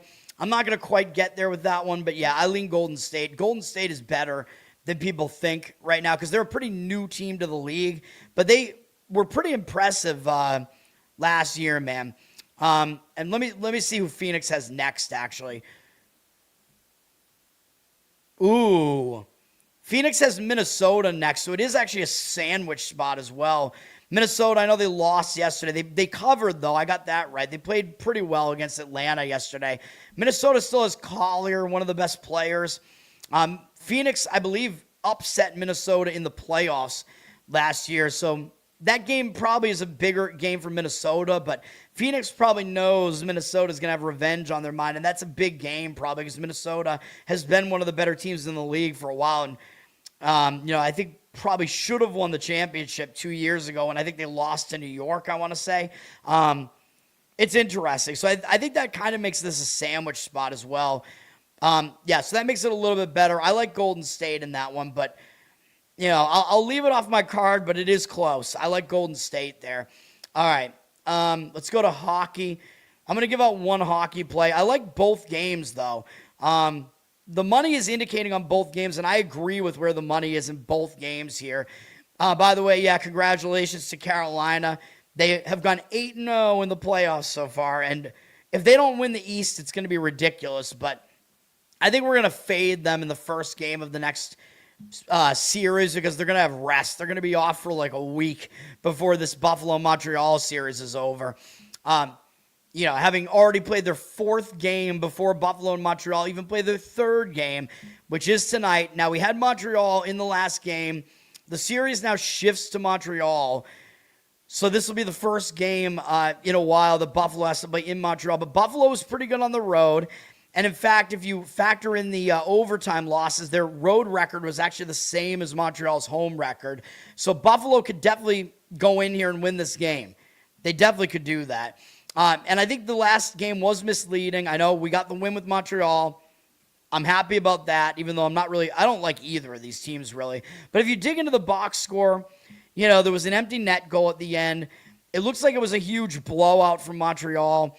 It was a good spot to play Montreal, but if you look at the stats, Montreal did win the face-off battle by quite a bit, 57%, but they had one fewer shot, although granted, Buffalo was just firing up shots because they were losing the game, but Buffalo was the way more physical team in hits, 44-18. That kind of indicates to me that Buffalo, Buffalo was definitely not as bad in this game as it looked on the scoreboard, so I think it was a little bit misleading, although I guess one bad thing for Buffalo is that Buffalo didn't take advantage of the penalties. Montreal had 22 penalty minutes in the game, so they got penalized more, and Buffalo did not capitalize on the power plays, and in fact, they had no power play goals. Neither team actually did. in the game. But yes, that does mean that 5-on-5, Montreal did outplay Buffalo. I like Buffalo in this game, man. I still think that game was a misleading final. I think it was closer than it looked. I think Buffalo zigzags here, and they play a better game this time. Like I showed you, the home road splits are basically even in this one. Buffalo's getting the money, 64% of tickets on Montreal, 55% of the cash on Buffalo. Yeah, I'm going to lean Buffalo in that one. Montreal is a small favorite of around minus 120 or so, so you'll get Buffalo as a dog there. That's what I would do. We're going the other way, though, with a small dog in the other game. These games both on ESPN. We're going to play Anaheim here, but let me get the best bet up here. This will be my last game of the day. I like both of these, but I prefer this one. I like Anaheim to bounce back here, man. We did not have a play on the previous game of the series, and if you look at the box score, it was not what it looked like, man. We're going to take Anaheim as the home dog here. Anaheim's good at home also, man. I don't think Anaheim's going to lose both home games here after they lost that first of these two home games here. Vegas is not very good on the road. If you factor in overtime losses, they were a below 500 road team this year. And I told you this, I thought this was going to be a bit of a home-centric series because Anaheim was significantly better at home than on the road, and they're at home here. So that's what we want to do. They were above 500 at home pretty significantly, even with the overtime losses.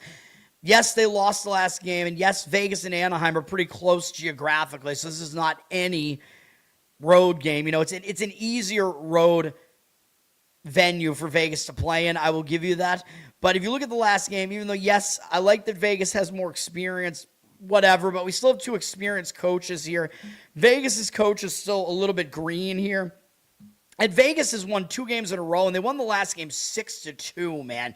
Like, I don't think anybody's really going to want Anaheim now after that. But look at what happened in this game. We had a shorthanded goal that kind of started setting the tone early for Vegas. And shorthanded goals usually happen on like a mistake, on a turnover when you fuck up a power play.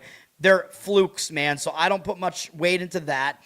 And, you know, there's nothing that you could do once you, like, the shorthanded goal is usually on a breakaway, you know, so I think I saw it happen, too. I think that is what happened. Then there was a power play goal as well, so, you know, not even strength there for Vegas in that one. Yes, Vegas did still score a couple of even strength goals as well, and then Anaheim put up a couple of goals when it was too late. There was an empty net goal as well at the end, probably pissing off all the under bettors because I think they were about to push on the under 7 in the game, but whatever. Maybe it was 6.5. Let me see. What was the total here? No, it was 6.5. My mistake. So the empty net didn't affect that. But anyway, Vegas had an empty net goal, a shorthanded goal, and 1 power play goal. So if you take those goals out, the flukes and, you know, the goals that were not even strength and whatever, they only won the game 3-2. If you take those out, like even strength goals were 3-2. This game was not what it looked like, and Anaheim really kind of won the statistical battle here. They had more shots, although yes, it was because they were losing, but they had 30 more hits in the game than Vegas, so that tells me Anaheim was way more physical, which was good. I like physicality, man. Sounds gay. And Anaheim did not get over-penalized either. They had 6 penalty minutes, so they really didn't take that many penalties. Refs let them play, which is a decent sign for Anaheim to be able to do that again in this game. Yes, Vegas did win the face-offs, 57% of them. Worries me slightly, but I like this. Anaheim at home, where they're much, much better. If they lose, they're going to be more urgent here, man, because if they fall down 3-1 and have to go back to Vegas, and they're not a very good road team, I think it's series over, so I think you're going to see a lot of urgency from Anaheim here. I like it. We're taking Anaheim as the slight dog here. Money is agreeing with me. This is a bigger money split than in the other game, too. 60% of tickets on Vegas, but 87% of the cash on Anaheim. We're doing it. We'll take Anaheim, and that is my last play of the day. But we will talk about NBA. I don't like the NBA today, these 2 games. You know, it's rare that I'm going to get involved in a 3-0 series, game 4, and that's what we have with Knicks Philadelphia. This game is on ABC. It's the afternoon game. Everybody knows that no team has come back from down 3-0, and a team that's the underdog in the series like Philadelphia, they're not coming back from down 3-0. Might they show up in this game and potentially win it? Yeah, it's possible. They could definitely win this game. I thought this series might be a little bit closer, but, I'm still pissed because the Celtics should be in the series, and Celtics definitely would have had a chance to beat the Knicks because the Celtics would have been a home favorite in the series. But the Knicks get the easy draw.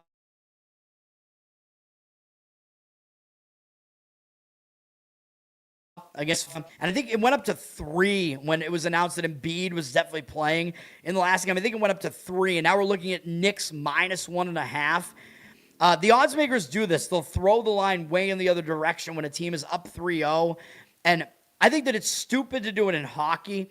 Like I told you, man, I believe Philly covered yesterday, right? The Flyers, I'm pretty sure they covered in the hockey game yesterday. They didn't win, but I think they took it into overtime again, if I remember correctly. So hockey, these teams will show up and they won't go away. NBA, sometimes teams will just pack it in down 3-0. It's more of a sissy league, so you might see that. I'm not sure you're going to see it in this series, though.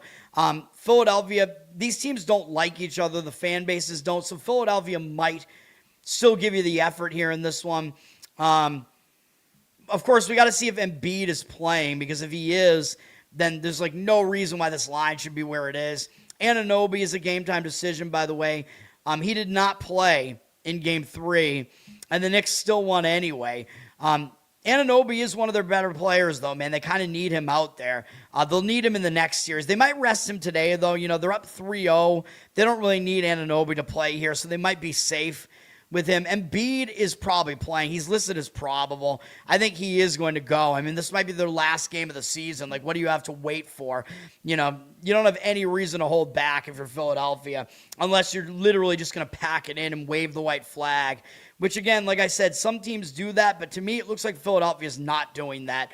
Embiid will play. They're getting the extra 1.5 here, or whatever it is. They were a 3-point favorite in the last game. I think I have to lean to Philadelphia here, but I'm not going to put it on my card. The Knicks have not been a particularly good road team this year either. If you look at the box score here, it wasn't really – the biggest outlier was the free throws. The Knicks had 2 times as many free throw attempts as Philadelphia did, and they hit 10 more of them.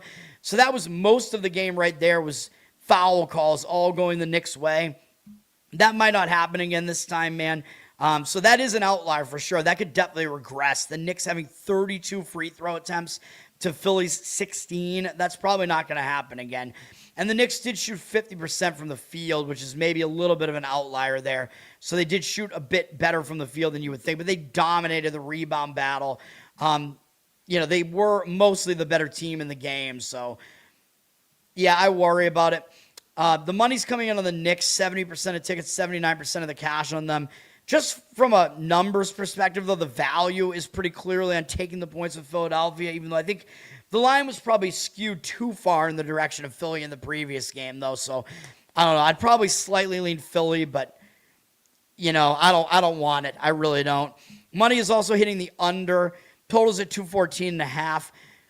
If you're banking on the under, I think what you really need is you need the Knicks to be winning by a big margin near the end, such that the teams just pack it in and the game becomes a way slower pace. I think that is the way that you get under in this game, but I don't know. I don't love the total in that one.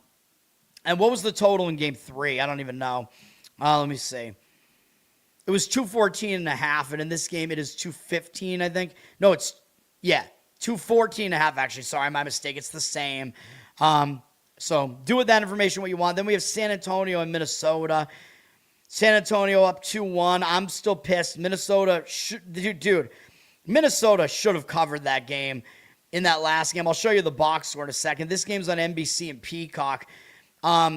This was ridiculous. This was a zigzag spot. I thought Minnesota would be able to do it. By the way, Minnesota was favored against San Antonio both times they played them at home this year, although I think Wemby might have missed one or both of those games. But Minnesota was favored in both of those home games, and now they're an underdog in all these games. But you look at what happened in this game. Minnesota had 14 more field goal attempts than San Antonio did. And San Antonio went to the line way more. San Antonio went to the line 12 times more. That's what fucked us, dude. That and Minnesota shot horribly. So there are all these outliers in this game that make it look like Minnesota, like this game should not have been even a loss at all for Minnesota.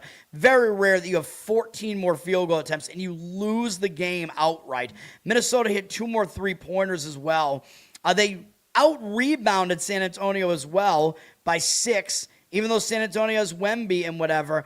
Minnesota should have won this game, dude. Like I told you, I think this was the correct handicap in this game, and I'm pissed about it. San Antonio went to the line way more. They made 7 more free throws out of 12 additional attempts. And again, Minnesota had way more possessions, 14 more field goal attempts, and still couldn't even cover for us. I'm pissed. So those are outliers. So that makes me lean Minnesota here in this game, man. If Minnesota goes down 3-1, series going back to San Antonio, the series is over. So Minnesota's going to need to show up with urgency here. So I do agree with Minnesota, but my issue is this is a close game, man. So what's their mental state going to be? Minnesota was within 2 points in the fourth quarter here, and they were still within whatever this was, 4 points late in the game here. They started out horribly, but they erased that early deficit really early on. They were down 17-3. I think it might have been 18-3. Whatever it was, they erased that deficit, and they were in the rest of the game, and they fell short. But you know me, when a team falls just short like that, I don't really love them in the next game. So I'm not going to put this on my card, but I lean to Minnesota again in this one. The money doesn't agree. 54% of tickets, 71% of the cash on San Antonio.